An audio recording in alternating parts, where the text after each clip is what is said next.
welcome to Monkeytron Collective. Today we're in the MTC shed. Reason for this is I wanted to do a video sat on the throne of foam. This video is kind of what's new at Monkeytron HQ. We've not done as many Comic Cons so far this year. We decided to take a step back from a few things this year and get a bit more quality family time in together, which has been brilliant. So first off this year we've only really done Foam Fest and a couple of Nerf events, and we've had lots of weekends off and managed to do some stuff as a family that wasn't Nerf related, which has been great for us, and we've really been enjoying it. But it's Comic Con season coming up. We've got a few cons booked in over the next few months, and I just realised I've never done a video on the Throne of Foam, which we built for Foam Fest. This was a fantastic project. I kind of kept it quite top secret and revealed it just before Foam Fest, and we took it down to the convention, and it was great fun, and lots of people taking pictures on it, and it was a good part of the event. So I just wanted to do a wee video about it. So underneath we have a solid wooden IKEA dining chair, so this thing's absolutely rock solid. You can jump up and down it and everything. We had kids climbing all over Foam Fest and stuff, and absolutely nothing wrong with it. It's then just covered in Nerf blasters from top to toe. We extended it out a bit. Got some armrests here made of some old Raider Rampage shells. We've got the actual seat is just a layer of all different types of darts that we could, full length darts, all different types and variations and colours, and then they're cleared, covered in a sheet of clear perspex as well. And yeah, just a backrest of blasters here as well. I'm not the first person that's done this. There's been a few different Nerf groups around the world have done Thrones of Foams, and even Hasbro they jumped on the bandwagon recently at Jared's Epic Nerf Battle, and they made one as well. If you watch one of Drax's vlog videos or his video from Jared's Epic Nerf Battle, there's some videos of it there, but they cheated on theirs, and they used lots of the little nitro cars just all stuck together to make it, and it just looked a bit rubbish. Even Drax said it was better.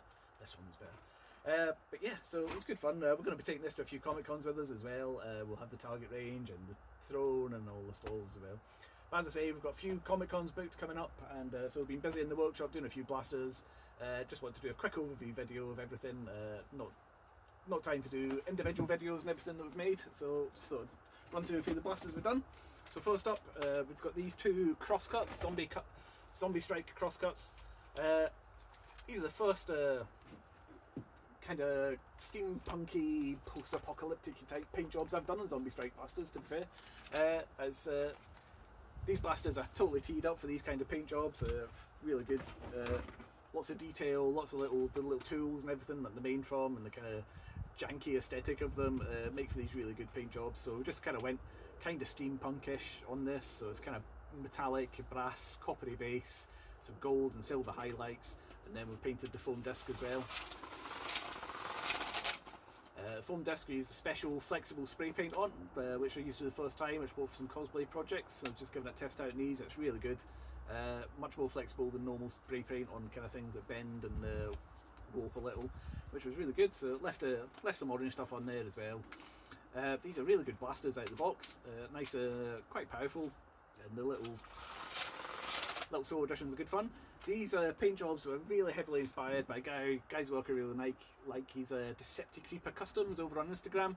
I think his name's Matt Schneider. I'm not sure of his name. I met him at FoamCon last year.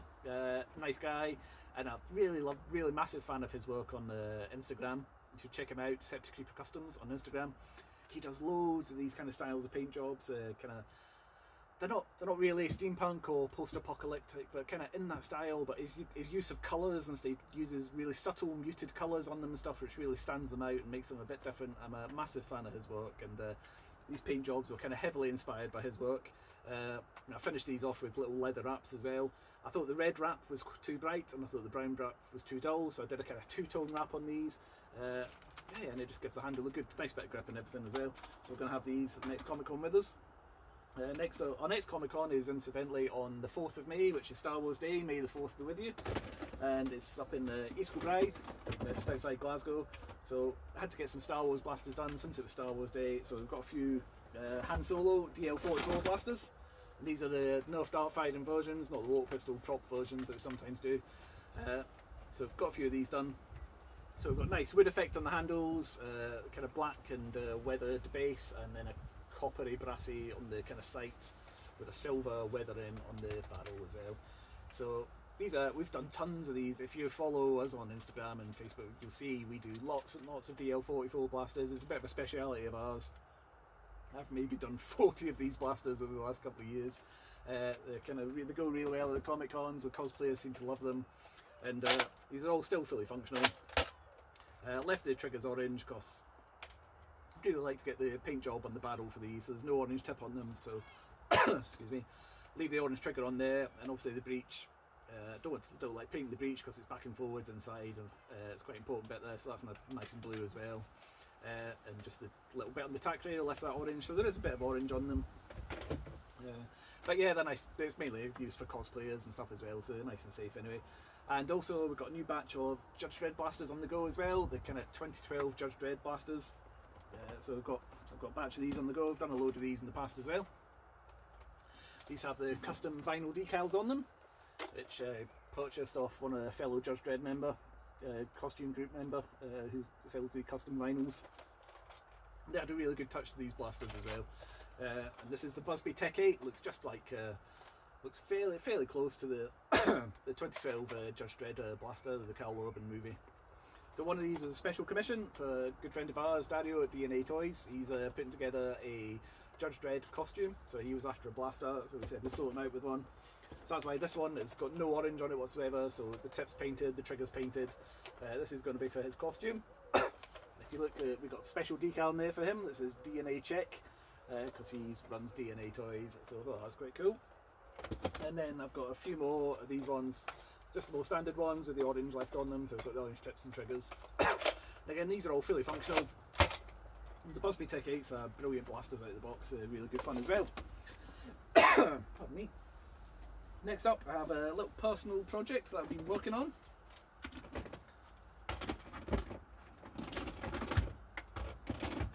So if you've been following us on Facebook and Instagram, you'll see some pictures of this. This is a little wrist blaster that I made. So this is from a Boomco clip fire.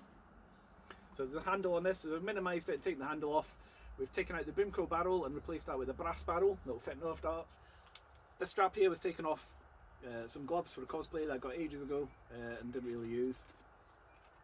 And it feeds through the shell here. We dremeled out a bit of the shell there, so it's absolutely perfectly secure, secured in the shell. It just slips on over your wrist. I'm going to start including this in my regular loadout for some games, just for a laugh, because it's really good fun. So I just straps on there like that. You can still handle other blasters and use everything and change mags and load mags and do everything with that on. Doesn't affect you at all. But then when you need it, you just pull that back to the prime. You can have this primed and loaded, ready to go. And the trigger's just on the side there, and it just shoots nice and easy. I say you can prime and reload everything on the. It's absolutely solid on your wrist there, not moving anywhere. And again, you just, and it pops off. Feel like Boba Fett when I shoot this. It's brilliant. Really should be wearing my Mandalorian helmet. But it's great. Going absolute nowhere. It's with the strap built into the shell. It's absolutely solid, and it just primes and fires really easily. So I'm going to try and work this into my loadout for some games, and it'll be good fun to try and get a few tags of this. Painted it as well in my green and orange to match the rest of my loadout. But anyway, so we're still working on lots of other things. We've got both myself and Scooter Girl Mel have signed up for Brit Nerf Mod Swap this year, and we've got all matches, and we're busy kind of putting parts together for new blasters for that. Mel's got she's working on a swordfish still. She's still to install her big parts on her swordfish, and she's waiting on a special parcel from Lohrein Mechanical Artworks over in Germany. He's sending her a special gift, which we'll reveal as soon as we get it. Should be delivered next few days, hopefully. And she'll be keen to show that off when she gets it. It's going to be a good fun project as well. We've also got the Battle of Brit Nerf coming up this summer as well. Got a few ideas for a blaster I want to make for that, one or two. We'll see how that goes, see how we've got time. As I say, we've got 4 Comic Cons coming up in the next couple of months, I think. So it's going to be a busy few months for us, but then we'll probably be quiet again and get some gameplay in and stuff, and get back to family life. But anyway, thanks for watching. Make sure you like our page over on Facebook, follow us over on Instagram, subscribe here on YouTube, and keep up to date with everything we're up to. Hope you've enjoyed this video. Thanks for watching.